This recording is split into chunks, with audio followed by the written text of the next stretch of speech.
Isang may bahay na nagtaya ng mga birth dates ng kanyang pamilya sa loob ng 20 years ay biglang yumaman nang tamaan niya ang Lotto 642 jackpot. Ang naninirahan sa Las Piñas noong July 1 ay nanalo ng 61 million gamit ang kombinasyon na 18, 25, 12, 14, 13, 22. Kasama ng kanyang asawa, kinuha nila ang kanilang premyo sa Philippine Charity Sweepstakes Office kamakailan.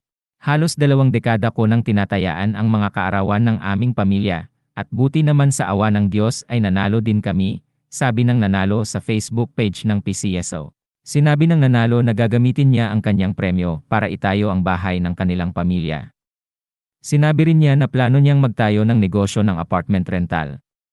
Noong Huwebes, may isa ring nanalo sa Lotto 642 jackpot na nagkakahalaga ng higit sa 32 milyon.